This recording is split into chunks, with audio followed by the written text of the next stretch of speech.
My brothers and sisters in Islam, the final moments in this life are going to be the most difficult and intense moments we will ever experience in our life. Much more difficult and much more intense than any hardship we have ever gone through in our lives, and certainly much more difficult than what we are living and going through currently today as we experience this pandemic of the virus.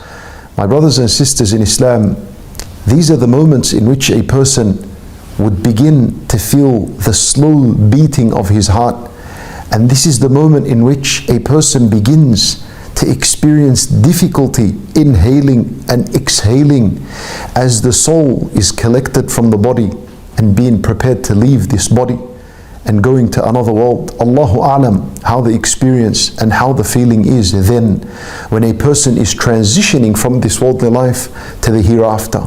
However, as believers, as Muslims, we should always be prepared and ready for this moment, the moment in which we die and ultimately end up meeting Allah subhanahu wa ta'ala.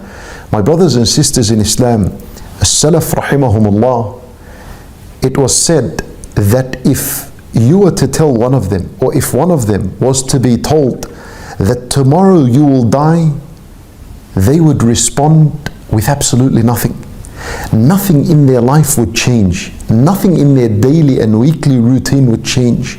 And what we learn from this is because they were always ready to die. Unlike you and I, if we were told that we are going to die tomorrow, how much panic would settle in our heart?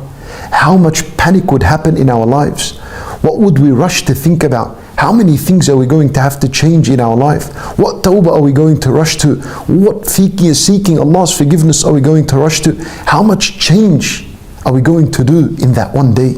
As-Salaf rahimahumullah, if they were told that they will die tomorrow, they will change nothing at all because they were always prepared and ready for death.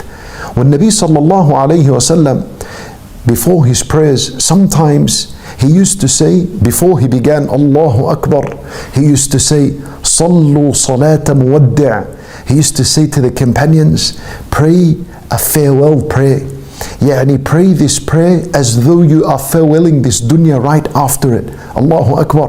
This is the efforts in how Nabi sallallahu alayhi wasallam used to always encourage his Sahaba to be prepared for death. Pray as though this is your last prayer. As-Sahaba radiallahu anhum would pray behind the Nabi sallallahu alayhi wasallam. And that wasn't their last prayer. They will pray many more after that. However, the attitude that this is their last prayer was always present in their heart for every salat. Allahu Akbar. That's the same attitude you and I were supposed to have. At least every time before you come to pray, think and keep this in your mind throughout the entire salat, that this could possibly be your last salat on earth. How would you want it to be? Which kind of salat would you want to end your life with? This is the mentality and the attitude you're supposed to be praying every single salat, so that you're always preparing for death. Let me share with you, my brothers and sisters in Islam, 3 practical things that you and I can do during the day and during the night that bi'idhnillahi ta'ala will always prepare us for death no matter when we die. The first of them is the hadith of Rasulullah sallallahu alayhi wasallam that was narrated by Abu Umam al-Bahili radiyallahu anhu. And the hadith is authentic, authenticated by Al-Imam Ibn Hibban rahimahullah and others, in which Rasulullah sallallahu alayhi wasallam said, من قرأ آية الكرسي دبر كل صلاة مكتوبة لم يمنعه من دخول الجنة إلا الموت. That whoever reads آية الكرسي, الله لا إله إلا هو الحي القيوم, whoever reads this ayah after every obligatory prayer, then nothing prevents him from entering the paradise other than death. Yani, in other words, the only thing that is preventing you from entering the paradise is the fact that you're still alive. The moment you die, you enter the paradise.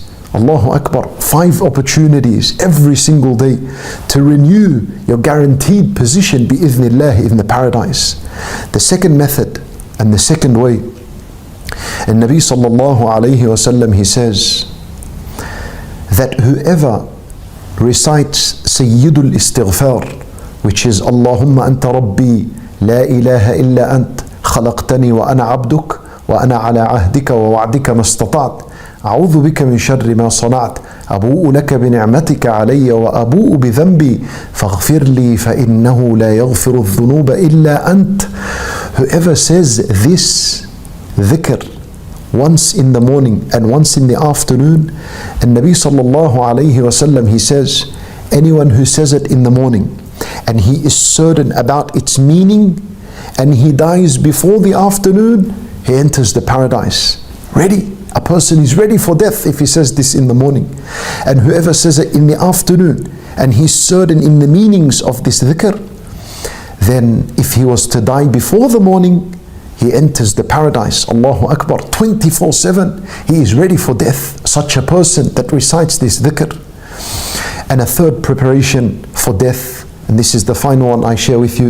And Nabi sallallahu alayhi wasallam, he says, as in the hadith of Al-Bara ibn Azib radiyallahu anhu, al-hadith al-sahih found in Sahih al-Bukhari, and Nabi sallallahu alayhi wasallam, he says, whoever says before they sleep, Allahumma aslamtu nafsi ilayk wa wajjahtu wajhi ilayk wa fawwadtu amri ilayk wa alja'tu dhahri ilayk raghbatan wa rahbatan ilayk la malja'a wa la manja minka illa ilayk آمنت بكتابك الذي أنزلت وبنبيك الذي أرسلت. Whoever says this dhikr just before he sleeps, making the dhikr of Allah the last mention on his tongue before he sleeps, and he dies during his sleep, مات على الفطرة, he dies upon al-fitrah, he dies upon purity, he dies upon iman, upon Islam, bi'idhnillah. That's like a way, that's a method in how you always remain prepared to enter the paradise and prepared for death. For my brothers and sisters in Islam, inshallah, in upcoming videos, I will share with you these three adhkar and their intricate meaning, detailed meaning. What do they refer to? How do they make our lives easier? What do they mean? So that we're always able to say them, because when you know what they mean, you're always motivated to say them and you will never forget them. We ask Allah subhanahu wa ta'ala to always keep us ready for death, for that moment in which we are going to meet Him subhanahu wa ta'ala. And we ask Allah azza wa jal to give us the ability, to always give us the ability that we mention Him subhanahu wa ta'ala and always keep Him on our minds and in our hearts and in our soul. We ask Allah subhanahu wa ta'ala to accept from us. Wa sallallahu wa sallam wa baraka ala nabiyyina Muhammad wa ala alihi wa sahbihi ajma'een.